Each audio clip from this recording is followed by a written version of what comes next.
Hey everyone, I'm Megyn Kelly. Welcome to the Megyn Kelly Show. Happy Thursday. It's Thursday, right? No, it's Wednesday.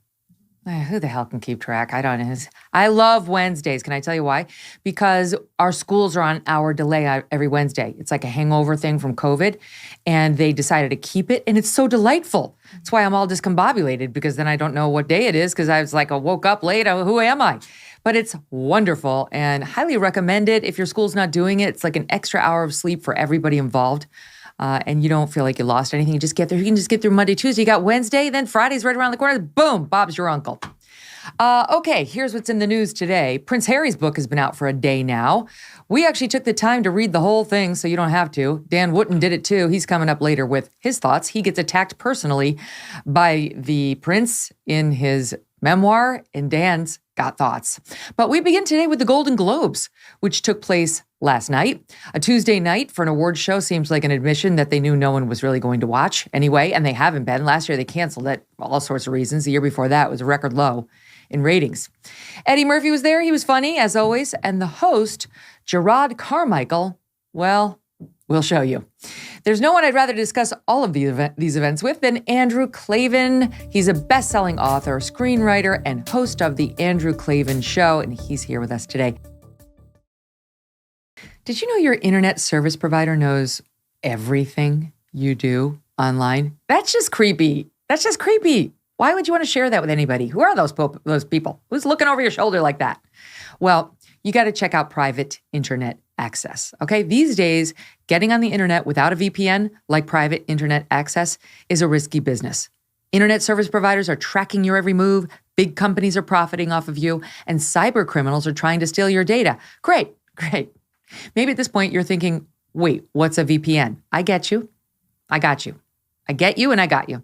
A VPN is a virtual private network. That means private internet access encrypts your internet activity and disguises your online identity, making it more difficult for third parties to track your activities online and steal your data. It's none of their business. Private internet access hides your IP address and encrypts your internet connection. This way, you're in control of your data and your digital life is shielded from snoopers. You don't want to share your journal with the world? That's kind of what this is. Plus, they have apps for all operating systems, and they're really user-friendly.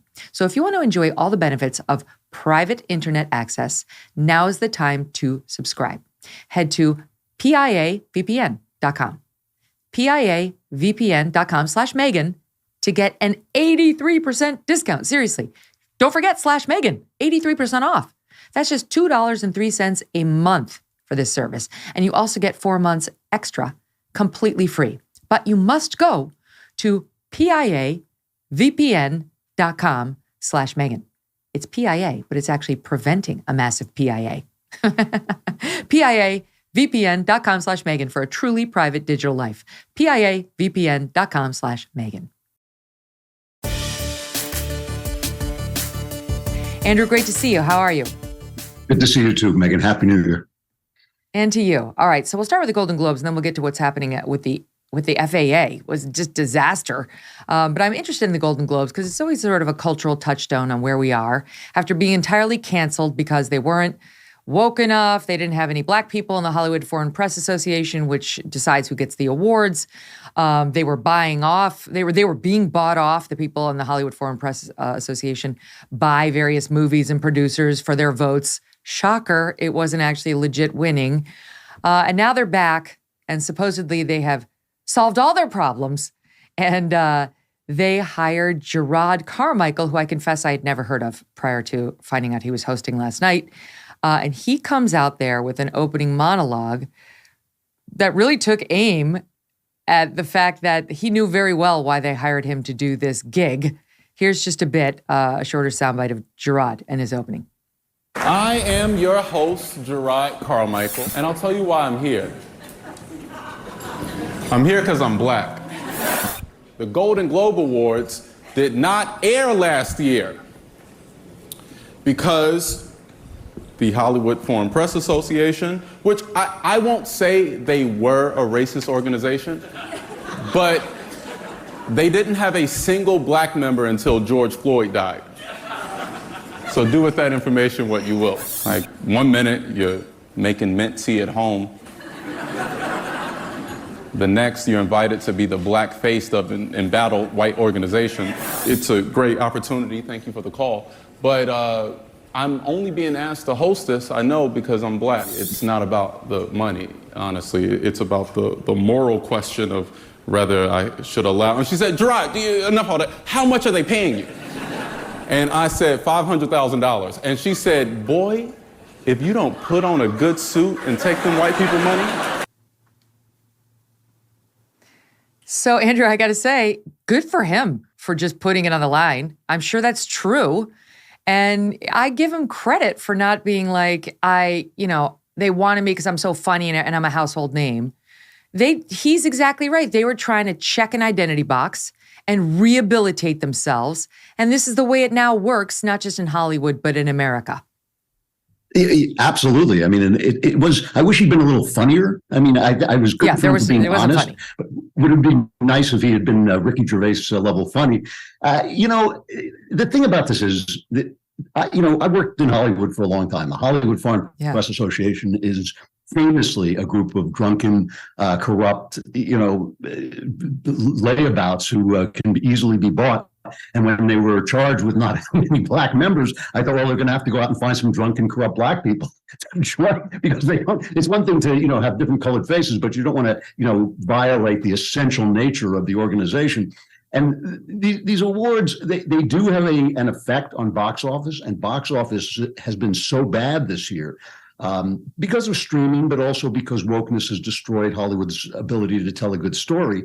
And so I guess they needed it back. There was really no reason to bring it back. Its ratings are incredibly low. So the whole thing just had a kind of air of desperation. When he started out with the monologue, all I could think was, this is kind of funereal. It's kind of like we're sitting here in this dead room talking about a dead issue. The entire Hollywood too white thing has been a real disaster, I think. It started out with Will Smith's wife complaining because he wasn't nominated for a film called Concussion that nobody saw, about football players and their injuries. And nobody cared about this movie, and there was no reason to nominate him for everything. But suddenly this became a big problem, that there weren't enough black people winning awards, which wasn't true. Since 2000, about the same percentage of black people have won Oscars and other awards as are in the country. And so it's actually been quite fair. Hollywood really doesn't care about these things when they're giving the awards. They just want to promote the movies and make the money. And so the whole event has really ruined it in a lot of ways, because now you feel that there are going to be quotas of how many black people have to win awards, and how many purposeful lecturing, preaching films win awards. And I just feel this has made the entire award system, which was meaningless to begin with, but now it's really meaningless because we don't really think anybody's winning for their efforts or for their abilities. So I just think that Hollywood is shooting itself in the foot. The unions out there have now made it an actual quota system where you have to bring on black writers. I know people who are bringing on black writers onto films where the writers don't do anything, which I feel is humiliating for everybody, but they just want that black face in there. So I think the entire thing has been a kind of disaster. But as you said, quite rightly, Megyn, this is happening all over the country. It's this kind of make-believe, make-believe justice that has come to pass, to replace the make-believe racism that was pervasive in our society. I think America is the least racist country I've ever been in, and I've traveled quite a lot. And I think that the idea that we have to somehow pay back for our past is just a nonsense. And it really is making it difficult for people to just get along, which in fact, in real life, on the street, they mostly do. Yeah, we're doing it now in our colleges. That's why we had the lawsuit heard by the U.S. Supreme Court this term. We expect a decision in the spring on whether they can discriminate against, for example, Asians on admissions and yet favor blacks by using race as more than just one factor. It's really the factor. But in any event, it's happening every day. Even there was a story in the week in the news this week about how these colleges now who decided to get rid of the SAT and the ACT during COVID because I don't know, it just was tough to study or you couldn't get a review class, whatever, now have extended it. Some schools like University of North Carolina through 2025, no ACT, no SAT. And what they're really trying to focus on is improving their number of minority students who they believe don't do that well on standardized testing. But of course, it depends on what minority you are, right? Like an Asian, no, that does not count. That's why we have the case. And what happens? Like people like Glenn Lowry, you could go up and down the line of scholars who have taken a hard look at affirmative action like this, which is essentially what it is, and said, you wind up embarrassing the Black student, the Black candidate, and setting them off on a course that they didn't need to be on to succeed in life. If they would just match up with a college that was actually well-suited for their actual aptitude, whatever it is, they would do better. They'd probably stay in a science or something other than Black studies or gender studies or something that doesn't pay that well when you get out the other end. And yet we feel better about ourselves, like these people in the admissions department, for doing this. Racism, I've always believed this. Racism makes people stupid. The minute you start talking about people in terms of race, almost anything that comes out of your mouth next is going to be idiotic. It's not just Black people who, if they're promoted to a college that they don't deserve to be in, are going to be made a loser. It turns you into a loser because you're not as smart as everybody around you. It's anybody who's taken into a college for a reason other than the fact that he deserves to be there is going to turn out to be not as good as everybody around him, and that's going to make you worse off in your long run life. This thing with the Asians, with keeping Asians out because they work hard, their culture causes them to work hard. They have very high IQs, and they come in and they take over entire universities. So they're trying to keep them out. They did the same thing with the Jews when they finally let the Jews in. They said, well, we take some Jews, but not too many, because then we'll have Jews all over the campus. So it's this continual, race against their own hatreds and their own small-mindedness. And I have to say, the thing that Republicans like to point out, that this has been endemic in the Democrat Party for most of the Democrat Party's history, is absolutely true. It is an absolutely fair attack. It's the Democrats who were fighting to keep slavery. It's the Democrats who brought in Jim Crow. It's the Democrats who brought in, who fought integration, the Dixiecrats, they called them. I'm just reading a biography of J. Edgar Hoover, the guy the left hates more than anything. And when FDR wanted to intern all the Japanese people during the war, Hoover was like, you can't do that. It's un-American. FDR said, just put them all in a concentration camp. The Democrat Party has been rife with racism from its beginning. Woodrow Wilson, the first president ever to win, I think, a Black majority, the first Democrat ever to win a Black majority for president, was a virulent racist. He was the Obama of his time, and they loved him to death. He was a virulent racist. And now all they've done is switch over the racism to white people. So it's absolutely all right to go on television and say, this is a problem of whiteness, and whiteness has these aspects, and whiteness has these qualities. Racism makes you stupid. And it's just, it would be gone. It wouldn't be gone from America, because it's never going to be gone from the human heart, but it would be gone from American society if the Democrats just didn't keep using it to get ahead. And it's really frustrating. It ruins everything. It ruins everything that the people could do. It's so true. So you mentioned Will Smith a minute ago. He was not up for anything last night, but and he's not. I don't know if he's allowed to go to this one. He's banned from the Academy Awards for 10 years. But his name did come up, and it actually was pretty funny. Of course, courtesy of Eddie Murphy. Listen to this. There is a definitive blueprint that you can follow to achieve success, prosperity, longevity, and peace of mind. It's a blueprint, and I followed it my whole career. It's very simple. There's three things you just do. These three things: pay your taxes, mind your business, and keep Will Smith's wife's name. It was bleeped because it had the F-bomb. Good to see humor return to the stage. It is. It is nice. The thing is, the more and more meaningless these award ceremonies become, the better they become. Because it used to be these guys would get up and lecture you about the fact that you voted for the wrong president or you have the wrong politics, and they'd make these bold statements as if this was an important moment. It's just the movies. There's nothing about these guys. These guys were blessed with their genetic jackpots. They were blessed with good looks. They were blessed with talent. They can do a thing, which is that they can pretend to be somebody else and speak words that writers wrote for them. They're not important people. And I think it's one of the problems we have in America. Leftism thrives wherever it doesn't have to be tested. So Hollywood is a perfect place because it's a place that lives in the imagination. And so you can imagine leftism works there without having to test it against real life. But one of the real problems with America is there's so much unreality, so much belief in the image of things, that we've now gotten to the point where we think we can talk our way out of realism. We can say, well, if we're just nice to criminals, they won't commit crimes. We can say, oh, a man can turn into a woman. I have to tell you, my favorite part of the Golden Globe was in the New York Times the next morning. When Billy Porter was on the red carpet, and he an actor, and he wore a dress on the red carpet, and the New York Times just ran it among all the other beautiful women wearing beautiful dresses on the red carpet without comment, as if it were nothing. But Porter himself said that he was trying to make a comment about red carpet fashions and masculinity. And I was thinking, I can't imagine what there is to say about red carpet fashions and masculinity, except that you have to wait for your wife to finish watching the red carpet part of the show so you can turn to something else. But I just thought that was beautiful, that now Hollywood, I'm so glad you mentioned this. We had this big debate on the show with the guys from the Fifth Column yesterday, and they were against me.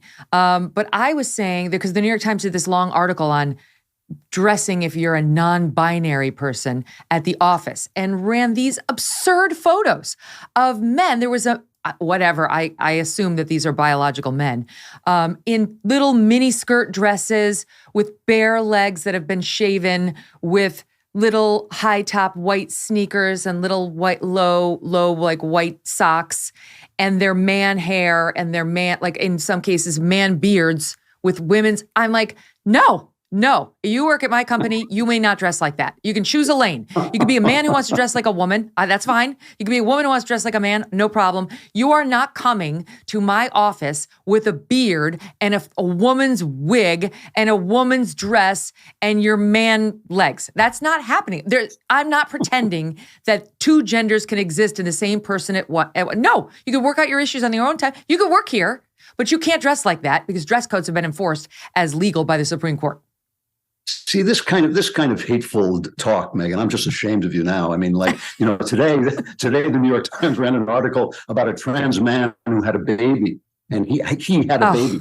And I thought, I don't know. I'm sorry. That just seems inexact language to me. I think it's like when you give birth, you are a woman, there's no question about it. That almost is a defining moment, I think, in womanhood, that you give birth. And I think that you just have to take the pronoun. You have to bite on that pronoun. It makes America stupid to not be able to talk about these things in a real way. I mean, it makes you stupid when people are afraid that if they say anything, they're going to be called hateful. That if you say, well, actually, I don't think Rachel Levine is a woman, and they actually excoriate you for that. How can you discuss anything? How can you get people to have to make their points to make sense, to exhibit some kind of logical thinking? If the minute you say anything, you're deemed hateful, it is making us idiots. It is turning people into idiots. And the only thing that's great about it is the New York Times has become a laugh riot. And I think that's making my life they want better. us to engage in this fiction, right? That like a client wouldn't be uncomfortable walking in to see the guy in the mini skirt with his man appearance. Like, bullshit. Most normal people would be like, wow, okay, that's a lot. You do you in your private life, but I don't want to have to think about this while I'm just trying to get like my pens at the pharmacy. But in any event, you're right. Billy Porter does it. Harry Styles does it. The Golden Globes would be celebrating it, of course, at every turn.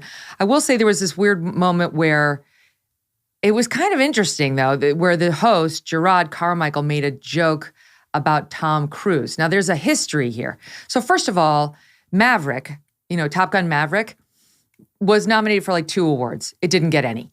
I mean, I never heard of these movies that won the awards. But of course, Maverick didn't get any because it was anti-woke. So it can't be honored by this group, which is bending over backwards to prove how woke it is now, that, after all the years of not having a single black member, okay, now we're super woke. So we're not going to give Top Gun any awards, never mind Tom Cruise. Well, Tom Cruise, during the whole kerfuffle about the Hollywood Foreign Press and how it's like, Golden Globes so white, he sent back the three Golden Globes that he had won. Like, you're disgusting. Here are my awards. I think it was his Golden Globes he sent back. And Gerard Carmichael made a joke about it. I'm interested in your reaction to this. Listen to this, SOT 7. Backstage, I found these 3 Golden Globe Awards that Tom Cruise returned. Look, I'm just the host briefly or whatever, but I have a pitch. I think maybe we take these 3 things and exchange them for the safe return of Shelley Miscavige.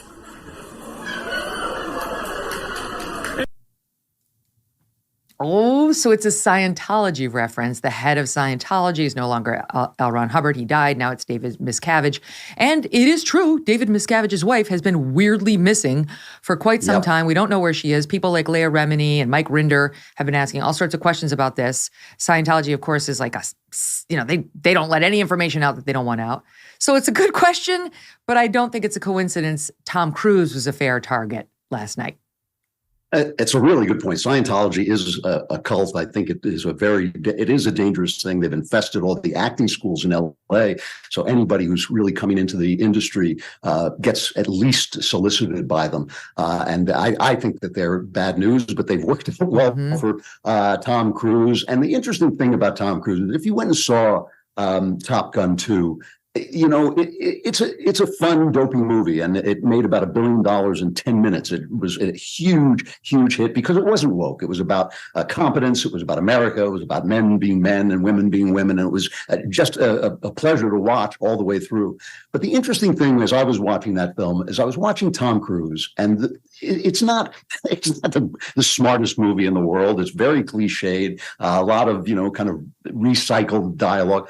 Cruise really showed up. He showed up and he played every scene as if it mattered. He played every scene as if he meant it and he cared about it. He did the stunts himself, which is insane. I mean, the insurance they must pay on him must be out of this world. He flies helicopters off cliffs. He does anything he has to do.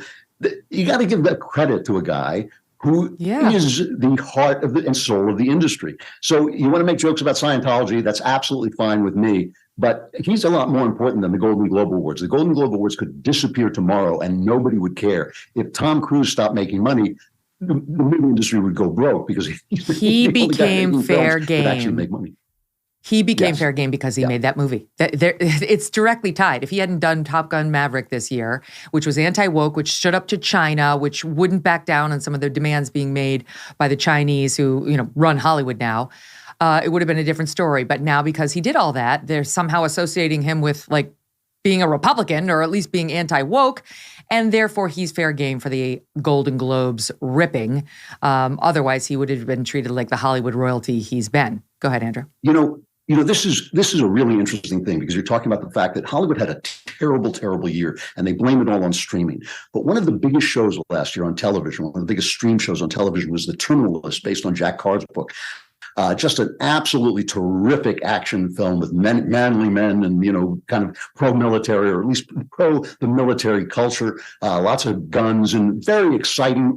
Carr is a good writer and he writes in my genre. I know a good writer when I see one. He plots well and the thing was plotted well, it was well acted, well done. You go on Rotten Tomatoes, it gets something like a 95% from the viewing audience. 95% of the viewing audience loved it, and it was a massive hit. It gets about a 36 or a 38% from the film critics. These guys are now, by the way, and a film critic's job is to tell you whether you'll like the film or not whether he likes the film. It's to tell you whether you'll like the film. So they're not even doing their jobs. But they are so detached from most of America and most of the reasons we go to the movies. And part of this is because the movies are a dying art form. And when an art form dies, it does detach from the people and becomes very intellectualized. And that's what's happening to the movies. But the industry, the infrastructure of the industry, the part that it used to be used to bring people in and to protect the stars from us finding out how bad they really were, all of that has collapsed because of wokeness. And now they're talking to us and we don't like them anymore. And I think that's really important, that they don't like us and we don't like them. And I don't think you can run a popular industry on that basis. If you're not making Top Gun, if you're not making The Terminal List, if you're not making movies that at least reflect something like our values and like the values of most of the people in the country, indeed, most of the people who aren't insane in the world, if you're not making movies that talk to those values, why should anybody go and see them? I don't care how many award shows you have.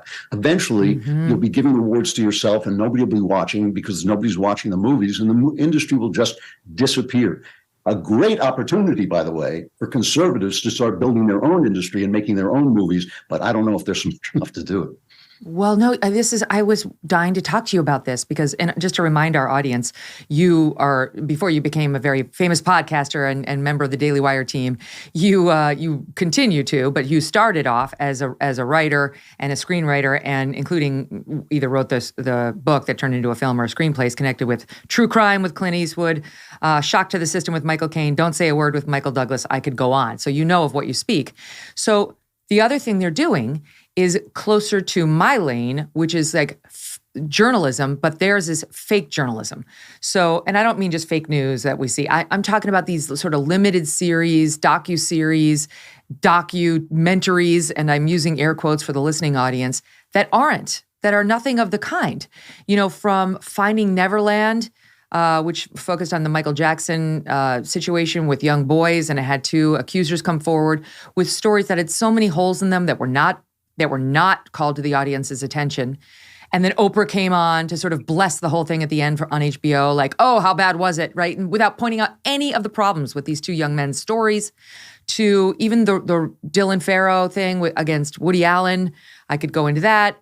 To the most recent example, which is the Harry and Meghan quote unquote documentary on Netflix, which has had so many journalistic fall downs. I mean, I could go through them all, but they call it a documentary. You want to call it like a dramatization of somebody's life or like just their story, you know, like from their perspective. Okay. But it's not a documentary if it's not fact-based and if you're not pointing out the full story.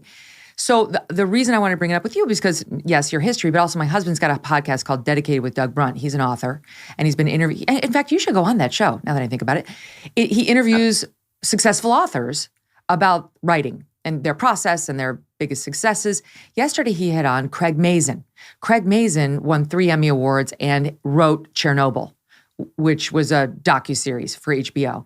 And they got into this. And here's what he said about the Harry and Meghan documentary and where we are now on some of these documentaries or quote unquote docuseries. Listen to this. On the TV side, there's a real spectrum, a wide spectrum of responsibility, like journalistic responsibility with film. There's a high level of respect and sort of accuracy and that.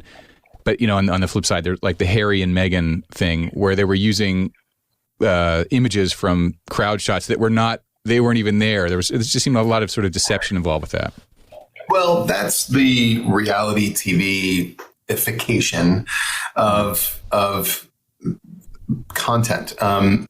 People feel like, well, there's this genre that uses the word reality that has nothing to do with reality. It is basically professional wrestling, I think. It's presented as reality, but everybody's winking to each other because, of course, it's not. Mm-hmm. And so they don't have a problem showing one thing or another and faking it all. And people do this how many times they've caught political campaigns showing pictures of real people with their real thoughts. And someone's like, that's a stock photo. It's not even a person.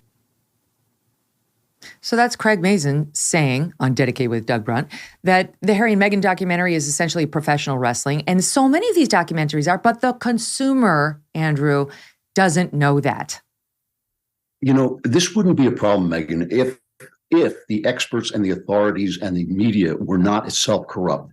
If the New York Times were still a newspaper and you could turn to the New York Times and find the facts, then it wouldn't bother me that they were making unfactual documentaries. If ABC and NBC and CBS had not become handmaidens of the big state, it would be fine with me if they occasionally played silly documentaries and reality TV that had nothing to do with reality. The problem we have is that we're in an information crisis, that because of the internet, because of the amount of information that's coming in, because of the threat that poses to people in power, and the fact that people in power have become corrupt and dishonest, trying to stem that threat, trying to keep control of their power while their power is undermined by the spread of information, we don't know where to turn, and it becomes very, very hard to tell reality from fantasy. The other day, I watched the entire Netflix series, Ancient Apocalypse, which is Graham Hancock, a journalist who has this theory about the ancient peoples and how some great kind of Atlantis-like civilization existed before the Ice Age. And it's a kind of a cockamamie theory, but there was some interesting stuff, and most of it was really fast and loose. But instead of coming out and saying, here is why we archaeologists think this is wrong, They called Hancock a white supremacist, which he's not. Oh, they boy. accused him of attacking indigenous people, which he didn't. Were absolutely furious that he insulted archaeologists, whereas that's actually not a crime. You know, you can insult anybody you want to. And they basically responded at the same level as he was putting forward his theory. He was very fast and loose with this theory, but he put it forward, and you can attack it, you could disprove it, but they didn't. They basically called him names. And so when you can't trust the archaeologists to give you archaeology straight, then how do you know whether Graham Hancock is making up what he's making up or not? If you can't trust the CDC to not suppress information on Twitter, then how do you know when somebody else comes along and says, well, the vaccine will kill you like that? How do you know he's not telling the truth?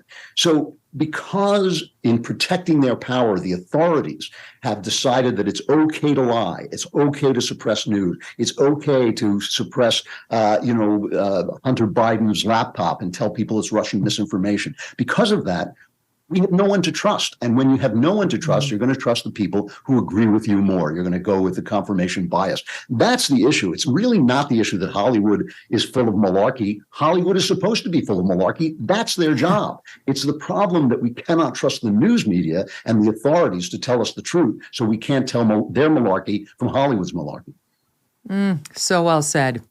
All right, well, somebody might think, listening to this conversation, that we're talking about leftists who don't care at all about discrimination against Asians or anything that upsets the Asian community, based on the Supreme Court laws. You would be wrong. Gwen Stefani is in the news, and we'll explain how those two things are related right after this very quick break. We're with Andrew Klavan right after this. Whether you want to get more fit, be a better parent, or get more done at work, there is one thing that will help, and that's better sleep. With Miracle Made sheets, you can tap into the power of self-cooling temperature regulation, which has been shown to improve sleep quality by up to 34%. Miracle Made sheets have self-cooling properties for better quality sleep using silver-infused fabrics originally developed by NASA. They are luxuriously comfortable without the high price tag of other luxury brands. Stop sleeping on bacteria. Clean sheets mean less bacteria to clog your pores and fewer breakouts and other skin and allergy problems. Go to trymiracle.com/MK to try it today. Save over 40% off and be sure to use our promo code MK at checkout to get that discount and save even more. And they're also going to give you 3 free towels. Miracle's so confident in their product, they back it with a 30-day money-back guarantee. Upgrade your sleep with Miracle Made. Go to trymiracle.com/MK. Use that code MK to claim your 3-piece towel set for free and save 40% or more. Trymiracle.com/MK.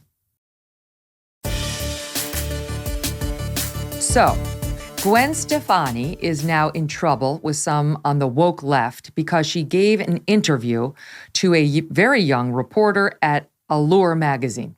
And in the article, the author of the piece, who says she is, I believe, Filipina, says that Gwen committed the sin of cultural appropriation. That Gwen, apparently a couple of years ago, went through a phase that the author refers to as, first she went through pop punk Stefani with baby blue hair. Then there was ska era Stefani with platinum blonde hair, a bikini top, and cargo pants. And then there was Harajuku Stefani, Harajuku apparently being a district in Tokyo. And she says that she had launched this line of perfume not long ago that was taking inspiration from Japan's Harajuku subculture for its visuals and marketing. Okay, so far, she's not ripping her. She's like, I loved it. I thought it was really great. But then I never really spent a lot of time thinking about the fact that it was a white woman behind this Asian representation. As an adult, though, I'm coming to examine it. And I have not been alone. Then she gets into it. She thinks that was cultural appropriation. And then Gwen, when asked about it, tries to explain why she fell in love with this region and this culture and so on, and says, that was my Japanese influence. That was a culture that was so rich with traditions, yet so futuristic with so much attention to art and detail and discipline. It was fascinating to me. Explained how her father, who's Italian-American, would return after going there with stories of street performances and so on, and she finally got to go herself as an adult. Stefani, quote, I said, my God, I'm Japanese, and I didn't know it. Stefani, quote, I am, Then she goes on to say, if people are going to criticize me for being a fan of something beautiful and sharing that just doesn't feel right. Should be okay to be inspired by other cultures, because if we're not allowed, then that's dividing people, right? And this author goes on to say, look, I'm not Japanese either, but I am an Asian woman living in America, which comes with sobering realities. Goes on to discuss all the sobering realities. She's been called racial slurs. Get over it. We've all been called terrible names. All of us. Even white guys like Klavan. They all have. But of course, she's got to lean into, all right. So now there's a whole thing about whether Gwen Stefani has really stepped over the line by saying, I am Japanese. No problem for Gwen Stefani to come out tomorrow and say, I'm a man. I'm a man. She could say it, no problem. But I am Japanese has caused the people at Allure to tisk her with all these experts weighing in saying she's culturally appropriated again, and they're angry. What do you make of it? Well, it's hilarious. I mean, first, just taking her at her word, what she was saying made perfect sense. She went to this district in Tokyo that's famous for its street performances and people dressing up, and she's obviously someone who performs and dressing up. So she said, "Oh, they're me. I'm Japanese, like me reading romantic poetry and thinking, oh, I'm a romantic. I get it now. This is where I belong." Yeah. It's a perfectly rational thing to do. However, it's very hard to pinpoint what is the stupidest aspect of leftism, but cultural appropriation comes very close to winning the prize. Cultural appropriation is one of the greatest things about America and one of the most healthy things about our mixing in the world. When you come to America, if you come legally, our feeling is bring your food, leave the tyranny. You want to come from Mexico legally, bring the burrito, leave the cartels. That is absolutely a great thing about America. It is what makes America so great, and it's the only argument there is for having a multi-ethnic country. A multi-ethnic country is very difficult. No one has done it since Rome, and it really brought the Roman Republic down in a lot of ways. I'm talking about ancient Rome. I'm not talking about now Rome. So nobody's done this in a long time. This is a big experiment, and it might well fail. We don't know. However, if there's one reason to have a multi-ethnic country, it's cultural appropriation. And so we get all the good stuff and leave the bad stuff out by having an American culture of freedom and individual freedom and free speech and, limited power of government and all those things that people come here for, and the capitalism. But they bring with them things that are beautiful, their clothes, their styles, their fashions, their food. And if we want to take those and make them part of our clothes and our styles and our fashion and our food, great. That's a great reason to have a multi-ethnic country. I think it's a beautiful thing. I think it's one of the best things about America. And it really is the only thing that makes a multi-ethnic country worthwhile. So the left's idea is this. When Donald Trump comes along and says, make America great again, everybody says, oh, that's nationalism. That's terrible. He's Hitler. But when a Filipino woman says you can't steal, Japanese culture because I'm Asian and they're Asian and something, that suddenly is okay nationalism. So it really is only against the West. It's only against America. So it's really anti-Americanism hiding away in this, and yet another shocked moral outrage that the left has invented. But we shouldn't make excuses for cultural appropriation. It is one of the best things about us. It's not a bad thing. You could say if the left is fighting racism, you could say they're fighting it the wrong way, but racism is a bad thing. But cultural appropriation is a great thing. It's a positive. It's ridiculous. Honestly, it's like somebody made a piece saying big hoop earrings. Now that's cultural appropriation of the Latinx community. By the way, Sarah Huckabee Sanders in the news today for banning any government document now in Arkansas that uses Latinx. Go, Sarah, go. In any event, right, the earrings. I remember taking my kids down, my husband and my family, we were in the Bahamas. And back when I was at the first in the Bahamas, and it was 1987, you get the braids. The braids was what everybody wanted to do. And the Bahamian women loved to give you the braids. You'd pay them. And it was a way of sharing cultures. Now it's oh my God, I was I don't think I can get the braids. And my daughter, I think maybe she can have two. She can have two. Maybe otherwise it's going to turn into a national news story when I'm what am I doing this stupid? In any event, Gwen Stefani clearly didn't try to misrepresent that she's in fact Japanese. She was saying obviously the implication was in my soul, I connected with these people and their culture and how beautiful it was. That is a compliment, you dumbass allure writer. It is not a Hilaria Baldwin situation, right? It's like she claims she's from Spain and she's not. Anyway, I think it's funny. Another celebrity in the news today on something that got a lot of attention online yesterday. It is a slow news week, but I'll say that, is Ellen DeGeneres, who thinks that the reason they're having all these rains and floods in California is we haven't been kind to Mother Nature. It's once again clearly back to we got to get greener. We got to think about climate change. One of those lectures. Here's a little bit of it. SOT 12. This is crazy. On the 5-year anniversary, we were having unprecedented rain. This creek next to our house never flows, ever. Probably about 9 feet up, and it's going to go another 2 feet up. We have horses ready to evacuate. We need to be nicer to Mother Nature, because Mother Nature is not happy with us. Let's all do our part. Stay safe, everybody. She was fine until that last 2 lines. We need to be nicer to Mother Nature, because Mother Nature is clearly unhappy with us. Let's all do our part. Now, can I just, I'll give you a couple facts from Michael Schellenberger, who's the go-to on anything relating to climate. A former hardcore liberal who worked for Solyndra, worked for the Obama administration, and then actually started finding facts that proved this stuff doesn't work very well, and we need to get real about what does. Big proponent of nuclear and other things. In any event, according to Schellenberger, the data show the number of climate-related disasters actually declined over the last 20 years by about 10%. There has been a 92% decline of in the decade's death toll from natural disasters since its peak in the 1920s. In that decade, 5.4 million people died of natural disasters. In the 2010s, it was 400,000. 400,000. We went down by 5 million in terms of deaths from natural disasters. So we're doing something right. The 92% decline in deaths over the last century occurred during a period when the global population nearly quadrupled and the global temperature rose 1.3 degrees centigrade. In other words, hurricanes, floods, and other natural disasters resulting from extreme events are not getting worse. They're getting better, much better. And deaths from natural disasters are at their lowest point in 120 years. Ellen, which a simple Google search might have told you before you decided to add that little warning at the end of your bit.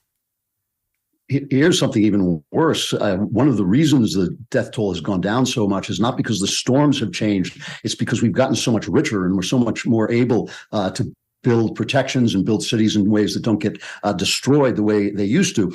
That's because of capitalism and because of fossil fuels. So in other words, fossil fuels are actually making the world safer. Said the F word. In the event, in the event of climate disasters. I'm glad to see that paganism is making a return, however, that we have to, make sacrifices to Mother Nature, because at least now Hollywood will have some religion. My first thought when I saw this was that this was God finally responding to Hollywood's sinfulness. And I was wondering, when they built an ark, how would they know whether the animals identified as male or female when they were trying to rebuild the world? So it would be very difficult. I have to say, a bunch of babies. I lived in Montecito.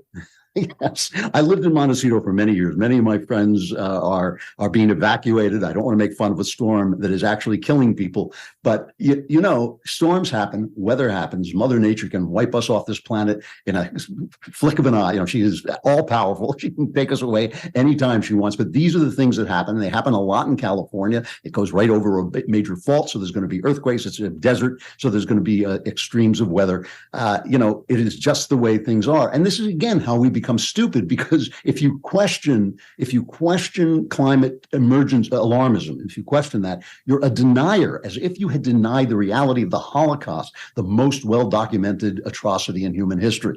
So by denying something documented from the past is being equated with denying a computer projection of what might happen under certain circumstances. That, again, makes you stupid, because you can't have a conversation about anything without being compared to some of the worst people on earth. And it really is ridiculous. And it's like stay in your lane, It makes Ellen. people like Ellen stupid, Yeah. You know how to make jokes. That's your thing. Okay? Stop lecturing us on the environment. Stay in your damn lane. Okay, let's talk about what's happening in the FAA this morning, because that was pretty shocking. You wake up to a news alert saying all domestic travel, it was all travel, all planes trying to get out of the United States had been grounded. First time since 9/11 that's happened, because of some computer malfunction. It's back up now, but there are people, and they're saying we don't know what caused it, but we're going to investigate. We expect to know soon. So they did say we don't believe it was hacking, although I don't know how they could know that so quickly. Okay, so we'll find out. But now some airline experts are weighing in, saying this is squarely the fault of Transportation Secretary Pete Buttigieg. They're saying there's no excuse. One guy was on earlier today, airline industry expert, saying there's no excuse for the failure that is the latest in a string of embarrassing transport headaches since Buttigieg took office. Michael Boyd, chairman of the Boyd Group, an aviation research company, telling CNBC the FAA has fallen off the trolley in terms of keeping up their system. There is no excuse. And that, we really need to keep our eye on things like the FAA and its computer systems and so on, instead of dumping, hundreds of thousands of dollars into woke scholarships. And I don't know what else we're wasting money on. We could be here all day if we listed it. But it is kind of disturbing to think the FAA is not, its pencil's not as sharp as it needs to be. Yeah, I mean, Pete Buttigieg obviously doesn't make the planes run on time. That's not, it's his job to oversee these things, but he's not a hands-on guy. But the problem with him is he doesn't seem to realize that this is an actual job, that you actually have to do things and you have to oversee the transportation system. This was the failure of a software system, which is also what brought down Southwest over the holidays, the software going down. This was the notice to, it used to be called notice to airmen. Now it's called notice to air missions because we didn't want to gender our pilots. And this thing goes down. It's been in place since World War II. So every time that little thing that says you have an update in your software, you want to press that button. And I think that the problem with Pete Buttigieg is not that he should be on top of everything before it happens. It's that he shouldn't be doing the stuff he is doing, which, as you say, is taking 2-month paternity leave when he rents a baby, taking all this time to go after racist bridges. I mean, this was this thing he did where apparently he read the 6-minute summary of Robert Caro's great book, The Power Broker, about Robert Moses. And Robert Moses was who built most of New York, was a stone racist and didn't like the little people and would drive highways right through poor neighborhoods and just destroy them. He was a terrible, terrible person. However, he did build most of New York. So he's going to go back into the past and fix that. Robert Moses, I'm pretty sure Robert Moses' death was permanent. He's not coming back. That's not what we need to fix. Where he's not paying attention to the supply chain. He's not paying attention to things like this, the airplanes and the software and all this. And he's not paying attention to strikes and train strikes and unions. These are the things that he has to do. He doesn't seem to understand that he actually has a job. He's treating it like a sinecure, like it's something you just get and then you collect the money and go home and it's fine. That's not the way it works. It is an actual job and it does need to be done, and he's not doing it. And that's the thing I blame him for. And I think that's the thing look, he was never going to become president. That was something that were floating around. But I think it's going to be very hard for him now to run on his record because his record stinks. And again, it's not what he is doing; it's what he's not doing.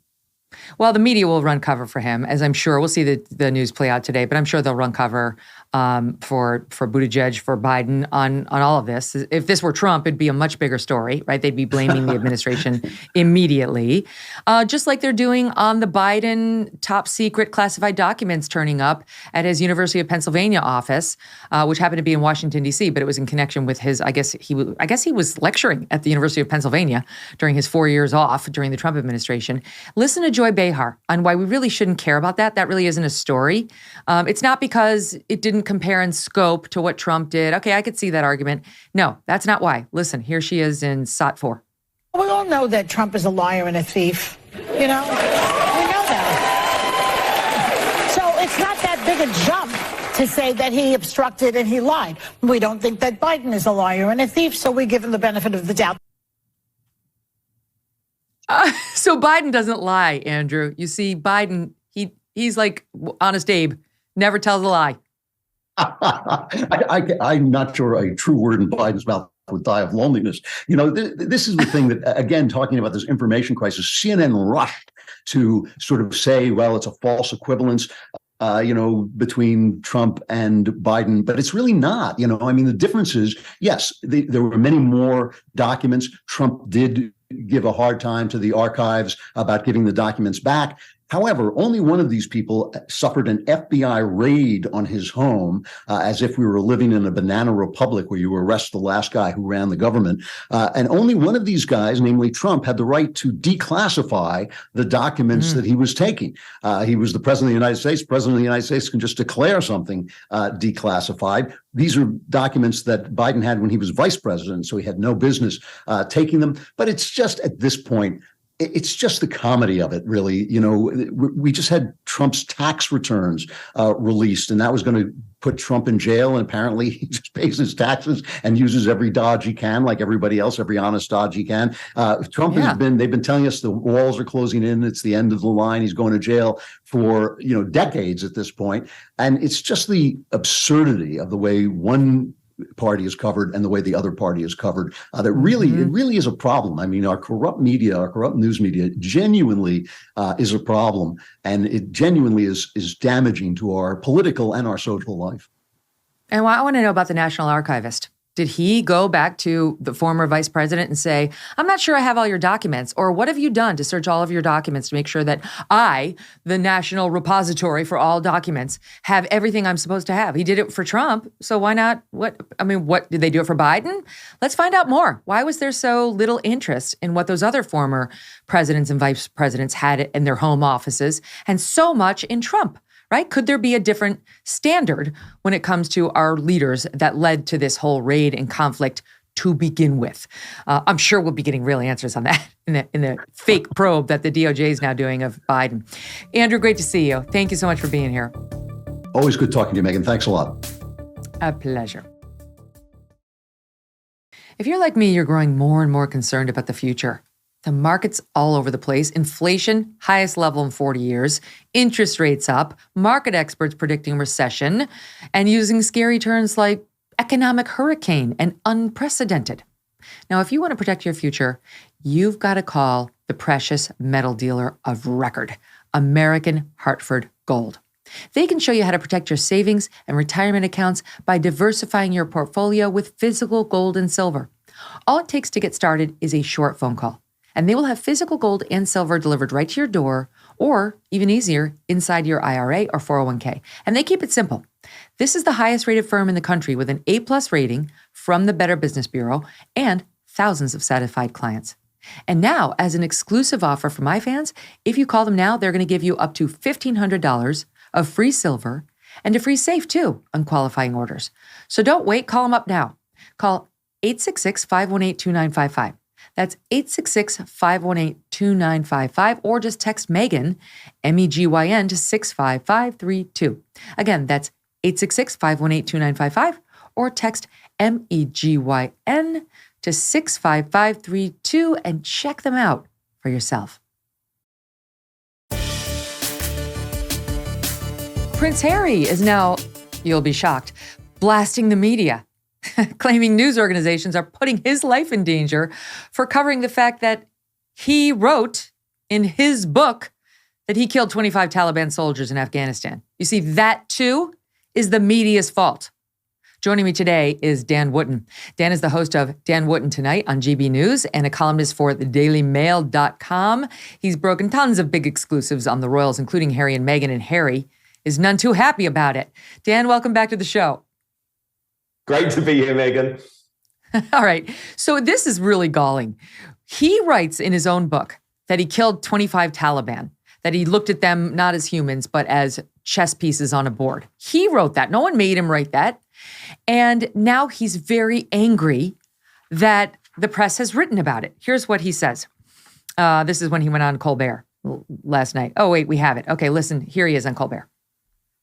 Look, I'm not going to lie, the last few days have been hurtful and challenging, not being able to do anything about those leaks that you referred to. But perhaps without doubt, the most dangerous lie that they have told is that I somehow boasted about the number of people that I killed in Afghanistan. But it's a lie, and hopefully now that the book is out, people will be able to see the context. And it's really troubling and very disturbing that they can get away with it. And that's dangerous. And my words are not dangerous, but the spin of my words are very dangerous. You see, Dan, once again, it's the press's fault. always the fault of the media, isn't it, Megyn? We're seeing this more and more with Harry and Meghan. They never take responsibility, even for their own words. So first we saw them roll back on those claims to Oprah Winfrey that there was a racist running around at the senior levels of the royal family. All of a sudden, no, we didn't mean there was a racist. Just there's a lot of unconscious bias going on. Now that there has been a significant backlash to these comments from Harry about the 25 members of the Taliban, who he claims that he killed when in service there as part of the British Army, all of a sudden it is the fault of the British media for reporting his exact words. This is a man baby who isn't even able to claim credit for his own words. This is something you time and again in Spare Meg. It's never Harry's fault, ever. It's always someone else's fault. It's either the Queen's fault, or King Charles's fault, or William's fault, or the fault of his school teachers. But largely, as you have pointed out, it's the fault of folk like me, members of the British media. We are the devil. We are dangerous.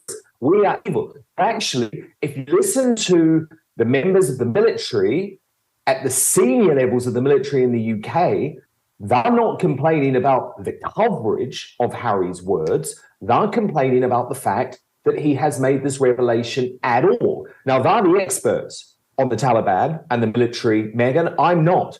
But they have made it very clear over the past couple of days that this passage in Harry's book now significantly increases the security risks, not just to Harry and his immediate family in Montecito, but to the entire royal family, to the King, to William, and actually to British people overall, because the Taliban are using this and there are increasing threats being made, in particular to the people of London. By the way, Man Baby even got a laugh out loud out of Abby, which is a big A+. She's a cynical newswoman like I am, sitting next to me all day. It takes a lot to make her laugh out loud, but you did it, Dan. On the Taliban thing. So let's give him the benefit of the doubt and say what he's mad about is that they called it a boast. And he wants to say it wasn't a boast. First of all, that's a matter of opinion. And there have been a lot of ex-military saying that's how we view it. There was absolutely no reason to disclose it. You might have tried to couch it in sort of a self-revelatory, like I'm reflecting on my time, but we all see it as what we think it is, which is a brag. And so they're entitled to their opinion. Too bad Harry wants to control everybody's thoughts and feelings and statements, not just ours, but even former military who were offended by the statement. Like it's what's dangerous is how you reacted to it, not what I actually said. But here's how he's now trying to spin it. This is so absurd. He says the reason he chose to write about his kill count was to reduce the number of suicides among military veterans. I made a choice to share it because having spent nearly 2 decades working with veterans around the world, I think the most important thing is to be honest and to give space to others to share their experiences without any shame. Well, Colonel Kemp, who commanded Operation Fingal in Afghanistan in 2003, told the Mail Online he did not think that revealing the number would help any healing journey and that it's given the Taliban more fuel for propaganda. Of course, here he is again. He's so altruistic, Dan. He's such a stallion. That's his own word in his book. He's such a stallion. And so, but he can't take credit for it. Even this was just to help others. It wasn't to make him look like a tough guy. Oh, no, indeed. And he doesn't make any mistakes ever. But actually, what's so disturbing is when you really dig down into the campaign going on here, what Harry wants is the free British press to be controlled, to be limited. Yep. He's actually calling, and he laughs in the face of his father at one point, King Charles, when he says to him, look, dear boy, it's impossible for the institution to control the media. And Harry laughs in his face. He is living in a world where he genuinely believes that the British royal family should be able to control what someone like me as a British citizen can write and publish or broadcast. And so Harry thought that it was absolutely fine for him to include all of this information in his book, which we remember he's making millions and millions of dollars for. But it wasn't right for the British press to report on the ramifications of him making this comment. And so I would put it back to Harry, the Duke of Sussex, that you're the dangerous one. You're the dangerous one because you want a British society where there is no freedom of the press. And remember, Megyn, we don't have the constitutional protection here in the UK that journalists and broadcasters like you have in the US. So I actually think what he's calling for is chilling. Yeah. He called the First Amendment bonkers that we luckily have over here. He doesn't believe in it. He doesn't believe in the principle of free speech or the free press, here or there. And this is embodied in his attack. I mean, what a pathetic soul. He attacks you in his book for what? For publishing some viciously untrue story that turned out to embarrass you. No, that did not happen. You broke Megxit, and he's mad. He's mad you didn't sit back. By the way, I read in your piece on the Daily Mail, you gave them a week's notice to respond, to weigh in. It's not like you just ran to the presses with this, but you were right in any event. You could have done that. He's mad you broke it, that you didn't let him break it. Well, hello. That's not how the media works. And for this, you get labeled a sad little man. A sad little man. Go ahead, sad little man. For doing your job, something that's actually really important to both his country and ours. I know. He actually calls me a sad little man, I think, 3 times. It's always these sort of be kind woke lefties, isn't it, Megyn, who love throwing the personal insult at the people who they don't agree with politically, which is what I think this is really about. But actually, when it came to the Megxit story, and that wasn't the only big story I broke about Harry and Meghan, but I guess it was the culmination of a whole load of previous scoops, he was so angry that I had this information and that I was about to break the story that he actually reveals in the book that he called up his grandmother, the Queen. He bothered the Queen about my story and says, look, Gran, the Sun has this story, so I'm going to have to scoop them and release my own statement about it. She says, all right, be careful. And he in the end decides, actually, we can't put this statement together fast enough. So he's going to let the sad little man, me, publish the story, which I do. But what he has done, and this is not surprising, Megyn, because the book is littered with provably untrue claims. And this is one of them.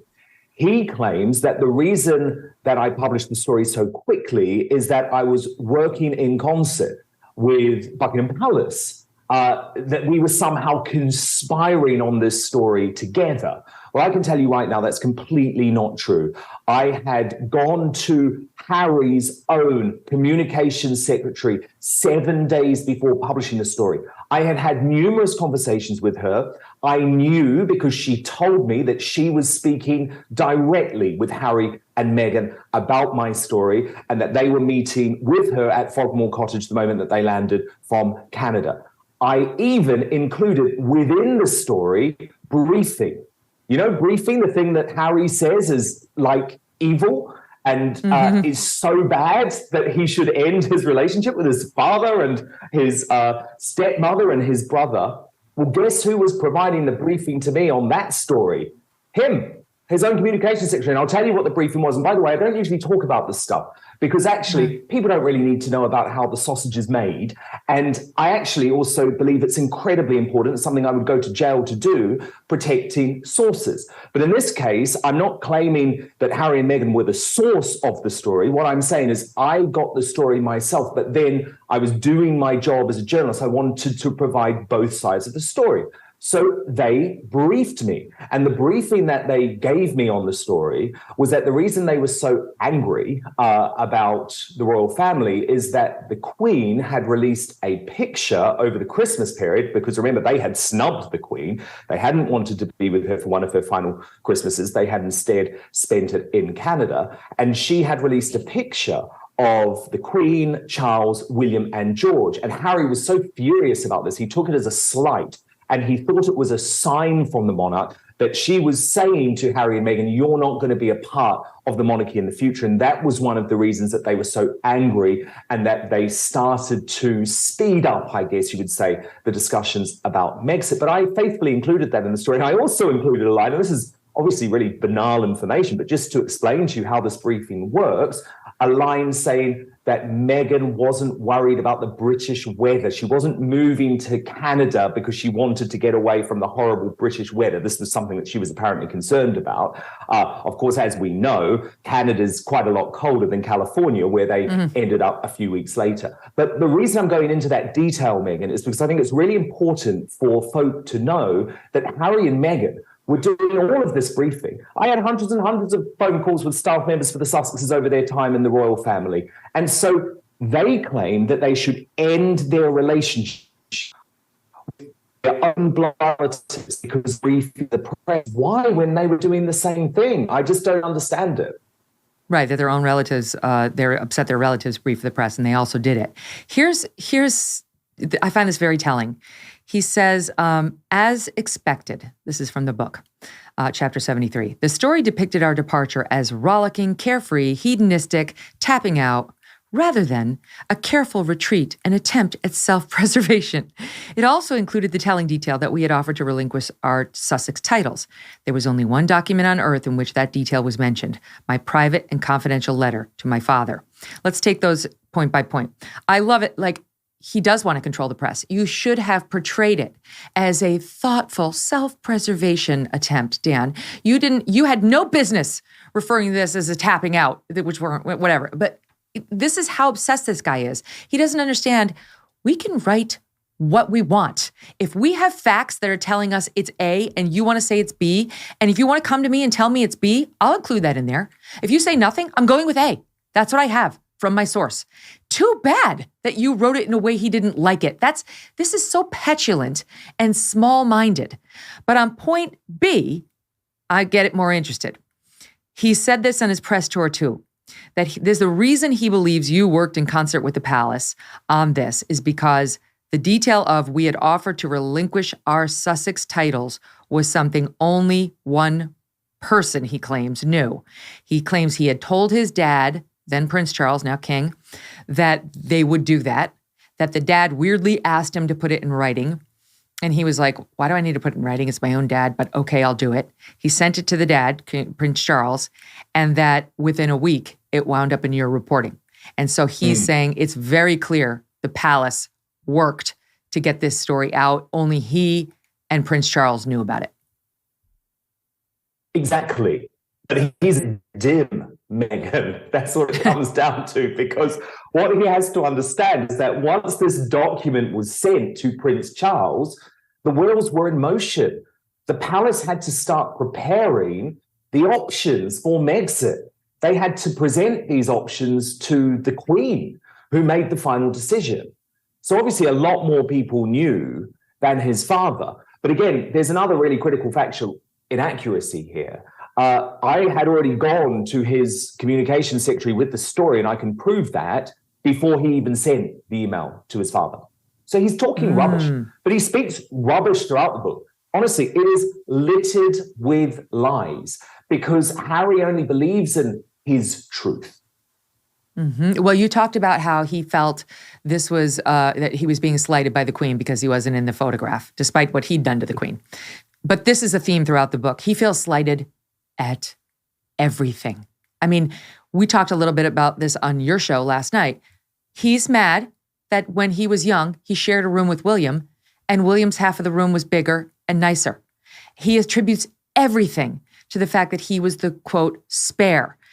And meanwhile, it's like, has he, any younger brother or sister in the world can tell you, they've all had that experience. The firstborn usually gets the best choice. It's not about preferring that child to the others. It's about, well, you got to pick some fair way of doing it. And, he's been here first. And you know what then happens? The first one leaves and goes off to school. And the second one graduates in terms of the room size. But it's just one example of how he sees everything as a slight to him.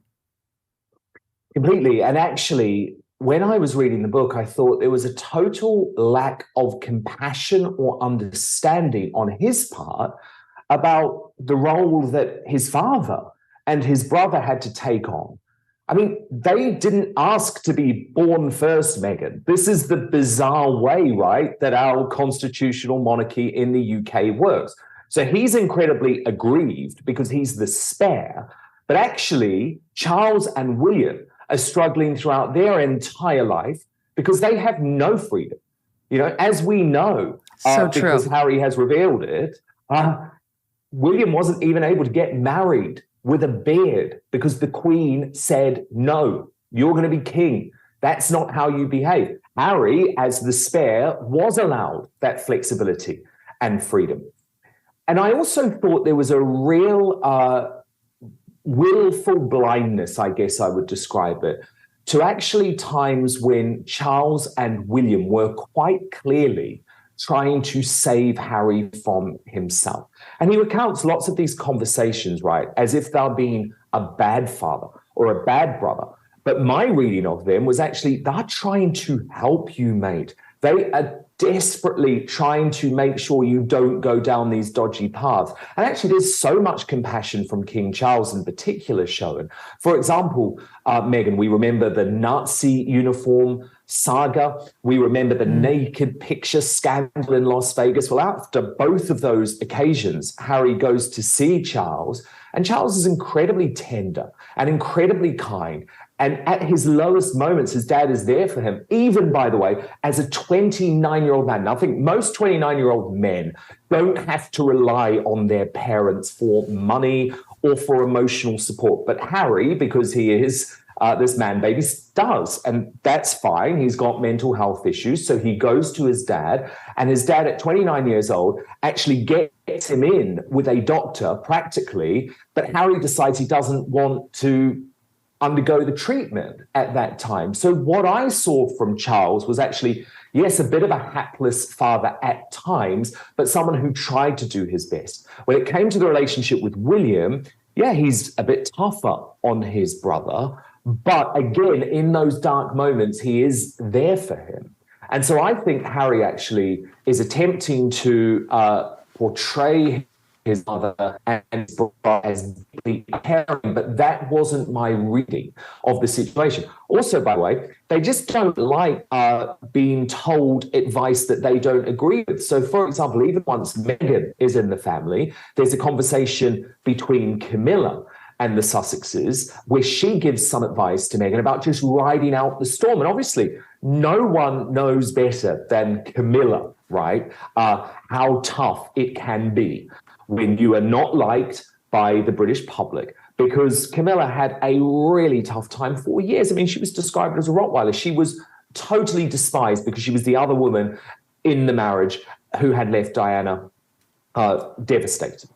And Meghan ignores that advice. There's another moment, right, where the Queen says, Meghan, you've got to fly to Mexico to go and see your father and actually sort this out with him face to face. What brilliant advice from Queen Elizabeth II. And if only Meghan had done that, she would have avoided so much stress and so much strain. She refuses because she's so paranoid about a picture being taken of her going into her dad's house.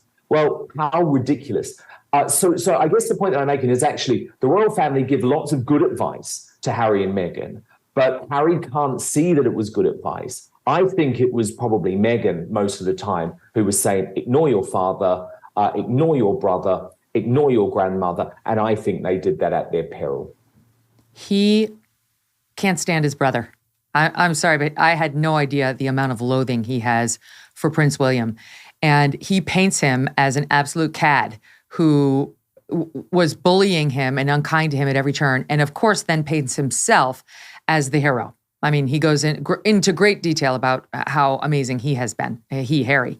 Here are a couple of examples. First, we've talked about before, he blamed his Nazi costume on William and Kate, saying they were the ones who told me to wear it. They laughed hysterically. They thought it was amazing, but I had to take all the bad press over it. He can't even get over the little digs. Okay, here's a story about when they were both in the military together. They gave a joint interview, and he says, during this interview, Willie, which is what he calls his brother, griped endlessly about my habits. Harry's a slob. Harry snores. I turned and gave him a look. Was he joking? I cleaned up after myself, and I didn't snore. Besides, our rooms were separated by thick walls, so even if I did, there was no way he heard. The reporters were having fits of giggles about it all, but I cut in. Lies, lies. That only made them laugh harder. Willie, too. Now, he says, I can't help but wonder if there wasn't something else at play. I was training to get to the front lines, the same place Willie'd been training to get, but the palace had scuttled his plans. The spare? Sure. Let him run around on a battlefield like a chicken with his head cut off.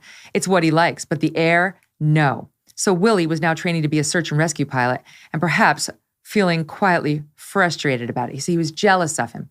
He was jealous of the spare because he got to do all the fun things. This is what brothers do to each other. Like, he needed another brother. If I could list for you all the things that my brother has said about me, it's kind of a brother's job to toughen you up, whether you're a little brother or a little sister. That's another story he tells about how in 2015, he got a little agoraphobic. He had some panic attacks. He was giving a speech, and he said he was nervous, and Willie came up to me backstage laughing. Harold, look at you. You're drenched, because he'd been sweating. I couldn't fathom his reaction. Him, of all people. He'd been present for my very first panic attack with Kate. I couldn't imagine how he could be so insensitive. Insensitive or taking a different path to try to toughen you up and teach you to laugh at your lowest moments. Oh, come on. This is banter. This is great British banter. It is brotherly banter. That is William's sense of humor. And to me, what was fascinating is at the time, Harry took it as banter. But now he has been captured by a cabal of Hollywood woke-topian yes people, right, who are friends with Meghan, and the whole psychotherapy community who want him to look back into his past and make himself a victim. And he's done that. But I actually think it is despicable the way that he has thrown William under the bus, because I know, Megyn, the times when William was there for Harry, and I'm talking dark moments, right, because we know about the drug use in this book, by the way. Harry was breaking the law on multiple occasions. Now, whether you agree with that or disagree with that, whether you think drugs should be legalized or not, personally, I don't. I'm very anti-drugs, and I think actually sustained drug use over many decades has significantly impacted Harry's mental health. That is my opinion. But whatever you think about it, you've got at the time the third in line to the throne breaking the law constantly and consistently. What are you expecting the second in line for the throne, Prince William, to do about that? He's not just going to allow it to happen. There were moments when he needed to give Harry some tough love, because the tough love wasn't coming from Charles, who had this sense of guilt, really, about the fact that he was a single dad and he could never really cope with that. So actually, I think what he's done to William is despicable. And I know, by the way, from my reporting on William and Harry for many years now, William ain't going to forgive and forget. His red line, by the way, was not the personal attacks on him. It was the attacks on Kate, his wife. He found that completely despicable when Meghan went on international television and claimed that Kate had made her cry. We've then seen more attacks on Kate in the Netflix documentary. But this book, William is presented as the villain of the piece. And I think it is disgusting. And Harry has to know that there are now permanent ramifications for his relationship with William. Because think about this, right? William is going to be king one day. And Harry has now tried to present to the world, he says for historical purposes, his brother as a violent, angry, insensitive bully. Now, if you speak to people who are friends with William, that is not how they characterize the guy. I would say Harry drove him to frustration time and again. And I don't know about you, Megyn. Once I got to one of the final chapters in the book, because my God, it's long and it's dirty, and I felt like I had to take a wash after it. And William lunges at Harry because he's just so frustrated by his hypocrisy. You know, the fact that he's banging on about the way that the royal family briefed the press. And William says to him, hang on a moment. You've just gone and done a tell-all interview with Oprah Winfrey. What the hell are you talking about? And he lunges at Harry. And at that point, I have to say, and I don't usually ever support any form of physical violence, but at that point, Megyn, rightly or wrongly, my sympathies were with William, not with Harry. Yeah. Oh, me too. Harry needed a good ass kicking. Apparently, he needed a second one because he's still in the same place that he was back then. And let's not feel too sorry for Harry, who now has written a book being read by God knows how many people across the globe, ridiculing William's baldness, talking about his constant scowl that he had, and revealing his very private thoughts about the death of his mother, about his stepmother, about his wife Kate, and getting married, his conversations with the Queen, all stuff. I mean, the nerve of this guy who's so protective of his privacy and sues all these papers saying, "How dare you publish a private letter between a daughter and a father?" Meanwhile, he's revealing conversations. One thing, he was a part of them. Maybe you assume the risk in talking to Harry. I guess William did when he was 15. He should have foreseen this is what his brother was going to do. But it's quite another to tell your brother's private conversations with somebody else, right? Like he understands William's private thoughts about their mother. He has no business revealing those, but he does. And then he offers stories like this one, which I just found somewhat galling. Chapter 25, he's talking about how they go to a friend of his father's home. His dad has King Charles has a friend. They go over, and that guy has 4 boys, and they would always play fight. And he says, "I don't know how effective or skilled a fighter I was, but I always succeeded in providing enough diversion for Willie to get away. He would check his injuries, wipe his nose, right? It's important to diminish him this way, then jump straight back in. When the scrap finally ended for good, when we hobbled away together, I always felt such love for him, and I sensed love in return, but also some embarrassment. I was half Willie's size, half his weight. I was the younger brother. He was supposed to save me, not the other way around. You tell me, as a man, that is an intentional attempt to diminish the future king of England. He's trying to rub his nose in it."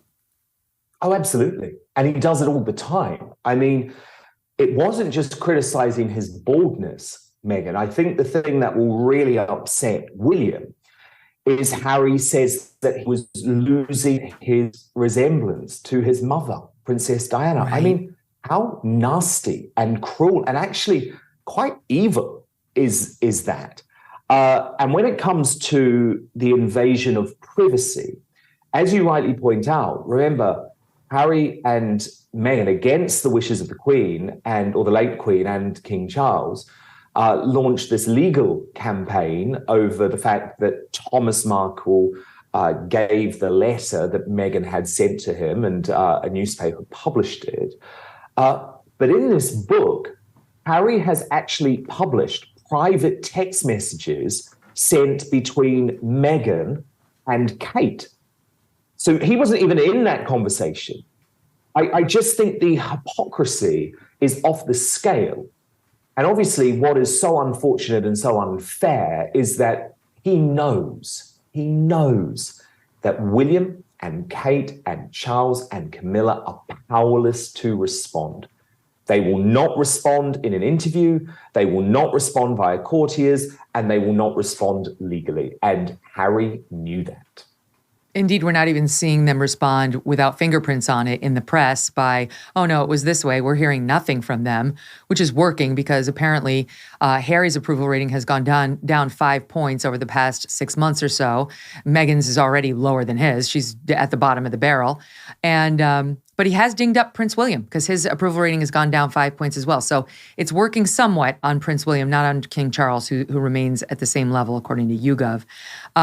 Can we spend a minute on the Kate Meghan thing? Because I think they've muddied the waters on that a fair amount. He, in his book, puts out what he claims is the actual text exchange between Meghan and Kate. You just reference it. Mr. Prince of Privacy, you should never do this, puts out a text exchange that he had no part in. And this is how he claims it went. He claims that Kate texted to Meghan. This is Kate's nastiness. These are the examples. Number 1, Meghan asked her to share a lip gloss with her before Trooping of the Color or one of those. And Kate was slow to hand it over. Well, hello. I would be slow to hand over my lip. And if I've been asked by my friends to hand over his lip, and I always say, "Do you have any weird lip thing going on? Because I don't want to have to throw out my lip gloss." Truly, like you can get somebody who runs like a cold sore. I have no idea. Kate had no idea what Meghan had or didn't have. And anyway, that's number one. And this is number two. That Kate, before the wedding, allegedly texted Meghan. This is presented as like a quote, though we don't know. Charlotte's dress is too big, too long, too baggy. She cried when she tried it on at home. Meghan, right. And I told you the tailor has been standing by since 8 a.m. here at Kensington Palace. Can you take Charlotte to have it altered, as the other mums are doing? Response, no. All the dresses need to be remade. Meghan, I'm not sure what else to say. If the dress doesn't fit, then please take Charlotte to see AJ, the tailor. He's been waiting all day. Kate responds, fine. The horror! The horror! Okay, so what do you make of that text exchange and this news story about what actually made somebody cry? Apparently in response to this, Meghan was in a ball crying on the floor. Tough it up, Buttercup, but go ahead. Well, I mean, as if she was. As if she was. This is completely made up. I mean, who saw Meghan sobbing? One person, apparently, Harry. Just like we're meant to believe that Meghan was suicidal throughout this time and that she was denied psychological help by Buckingham Palace. Again, a claim which personally I don't believe. I don't think it stacks up personally. That's my view. So was Kate very stressed at the time? Yes, she'd just given birth.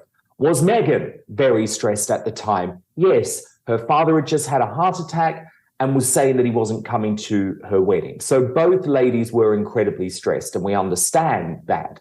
But I think the crucial point and the critical point here, Megyn, is that they hated each other already by this point.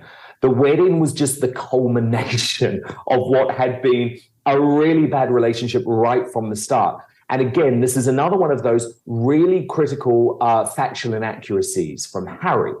Because when William goes to see him to complain about Meghan being difficult and abrasive and rude, Harry says, oh, you've just got this from the media narrative, the press narrative.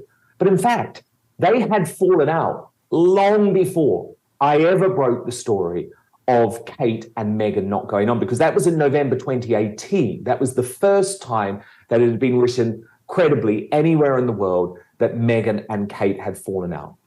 And that falling out was actually about the way that Meghan was speaking to staff at Kensington Palace. But to be honest, there were so many times reading this book, Megyn, when I just thought, my God, this is Meghan Markle speaking. This is not Harry speaking. This is Meghan Markle speaking. I'll give you an example, right? Because Harry talks about page 3 girls. And he loved page 3, right? I don't know if you know about page 3, Megyn, but I'll explain. It was the Sun newspaper where I used to work. On page 3, they would have a topless picture. It was a legendary thing in the Sun. It had gone back years. And when Harry was serving in Iraq and Afghanistan, he very famously used to read the Sun because he loved page 3 so much. And he's going on a date with a page 3 girl. Now, after page 3 is mentioned, in brackets, there is this line. That was the accepted misogynistic objectifying term for young women featured each day on page 3 of Rupert Murdoch's The Sun. Well, I'm sorry, and sue me if I'm wrong, that was not written by Prince Harry, that was written by Meghan Markle. And I had a fascinating conversation the other day, Megyn, where a very credible source told me that the manuscript, Harry's manuscript, was covered, completely littered with Meghan's notes. And you know what was particularly annoying to the publishers is that she had made all of these notes in her annoying calligraphy. You know, because she writes, she's obsessed with writing everything in her calligraphy. So this book is not just Harry's book. So much of Harry's experience now has been funneled through Ms. Markle. Mm-hmm. And I think that's very telling, especially when it comes to these, paragraphs about Kate and the fallout. That's just an amazing, I wanted to make, Megyn, amazing example. Yeah, Harry actually concedes that there were staff sobbing in the office. Now, he says it's because of this war going on, Team Sussex versus Team Cambridge. Well, actually, you speak to the staff members. They don't say it's because of that. They say they were sobbing because of alleged bullying by Ms. Markle. That's cover. And it's interesting how he goes right up to the edge of these stories. He admits just enough to offer an alternate version, but then pivots away. Like, oh, here's another possibility they were crying because of the war. And all the reporting, like yours, which has proven credible, there was Megxit, says it was for a very different reason. He does it too on Tiara Gate, another thing I know you know about, and I'm going to tell you, I'm going to read for the audience what he's now saying actually happened with Tiara Gate, and we'll ask Dan what the truth is right after this. Don't go away.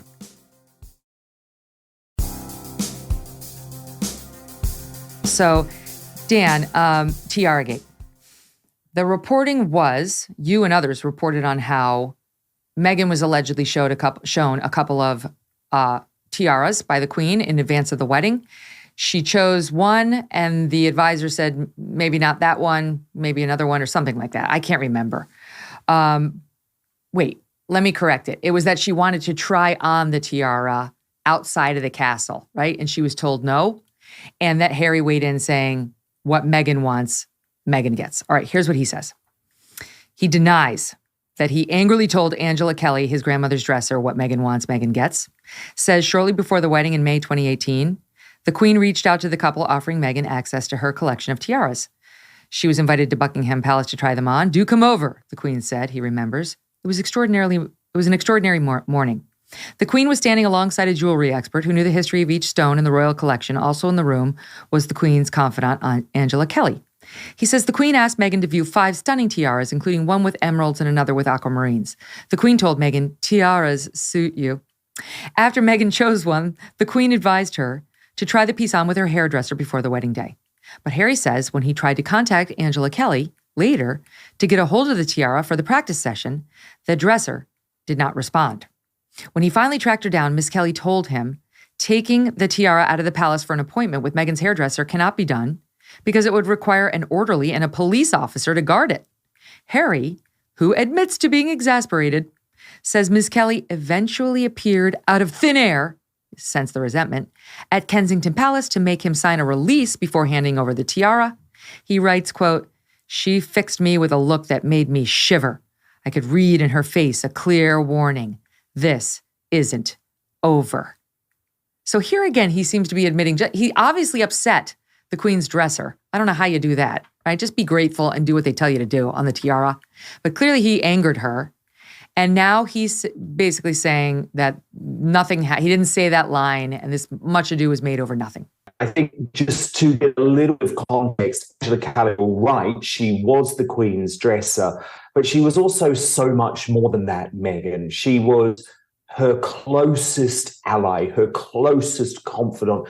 They had become such firm friends that the Queen, in quite an unprecedented move, allowed Angela Kelly to publish a number of books about her work for the Queen, which just doesn't happen, right? So Angela Kelly was almost like another daughter for the Queen. That is how close they were. And Angela Kelly was often used by the Queen because the Queen sometimes can't say things she really wants to say, right? So who do you get to say them?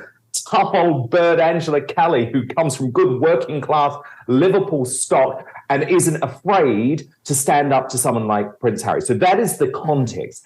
But when it actually comes to my reporting on Tiaragate, I think Harry is being incredibly disingenuous because what he's trying to do is use a diversion attack rather than actually dealing with the thrust of what my story was. Wait, restate that, Dan. We lost you for a second there. What he's trying to do is what he's trying to do is use a diversion tactic here by commenting on the very minor parts of the story and ignoring the main thrust of what my revelation was. And the revelation was that the Queen had to phone up Prince Harry and tell him that the way that Meghan was treating staff at Buckingham Palace was inappropriate. And that was the first time that there had been any indication that Meghan was not behaving appropriately behind the scenes. And you have to realize that it is quite unprecedented and quite extraordinary for the Queen to actually personally intervene. And we know what happened, don't we? We know what happened. Angela Kelly was reporting back everything to the Queen. She was reporting back the way that Meghan was speaking to the staff. She was reporting back the way that Harry was making all of these demands. I was never the reporter to reveal the what Meghan wants, Meghan gets line, but I will tell you the man who did is one of the most credible and experienced royal journalists of his generation, a friend called Johnson, and he is King Charles's biographer. And I do not believe that he would ever have reported that line, Meghan, if it wasn't said. Robert Johnson. Yeah. Jobson. Yes. Well, of course. And it does sound like him. If you read this book, I mean, he does nothing other than whine, self-aggrandize, color himself as, you know, as I said, the stallion who saves people. I mean, I can hear him saying that. Whereas I will be honest, I couldn't before I read this book. Now, having read the book, I like him less. I see him more clearly, and I could hear him saying that. One of the other things is the acknowledgments. The acknowledgments thank James Corden, Oprah, Chris Martin of Coldplay, Tyler Perry. Okay, I get that one. Not King Charles, not Prince William, of course, not even the Queen. That last one was shocking to me. I know, but also, what about his extended relatives? What about Princess Anne, who was the only person who actually remained at Balmoral Castle after the late Queen's death to welcome Prince Harry and to usher him into the room where the Queen was lying dead?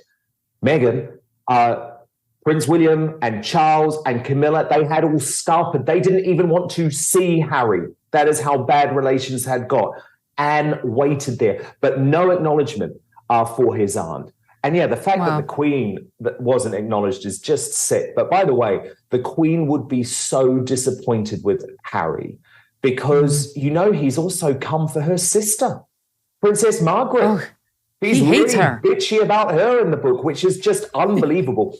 And she would find it absolutely unforgivable that he has written word for word the private conversation that the Queen had with Harry when he asked for permission to marry Meghan. And he is throwing a hell of a lot of shade at the Queen because, let's be honest, when you read the transcript, it's made very clear that the Queen wasn't all too keen on this marriage. She wasn't all too keen on this union. She said, well, I'm going to have to say yes, but I don't particularly want to. That was the underlying message that you got. But the point is, you just don't do that. You just don't release transcripts of conversations with the late Queen if you're a member of the royal family. But she would have been so angry at Harry for the way that he came for Princess Margaret. And I think it also shows a real lack of understanding because remember, Margaret was the spare as well. She had had a really troubled life. And there were probably lots of reasons why she wasn't particularly polite to him at that time.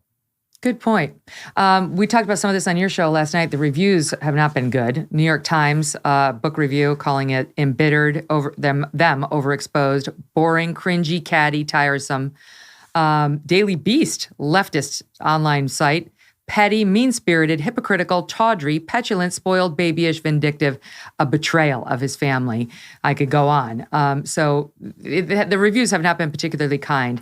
Nonetheless, and I don't know if this is true or not, there's reporting in the Daily Mail, Dan, that they're still going to be invited to King Charles' coronation.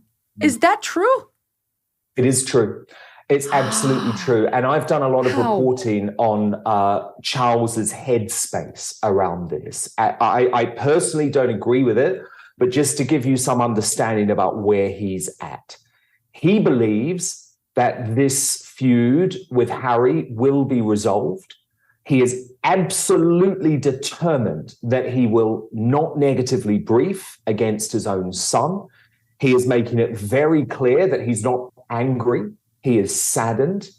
I think the only slight shift in position possibly will come if Harry continues to attack Camilla, the Queen Consort, because that has always been Charles's red line.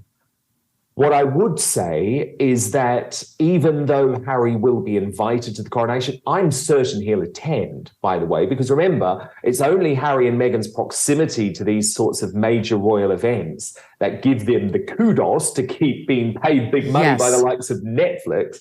So I think he will attend, but he will not have a formal role.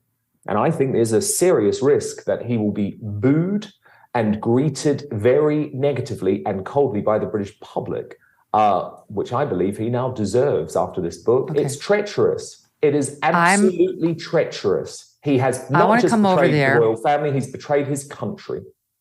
We sat next to each other for coverage of the wedding when I was at NBC. And I want to come over there and sit next to you on GB News for coverage of the coronation, and I will personally boo him. Oh my goodness, we've got to do that, don't we, Megyn? You've got to come back to London for the coronation. I will get it going. Boo! You're too classy, but I'll do it. Dan, so fun talking to you. Thank you so much for the great information. A pleasure, as always. Thank you, Megyn.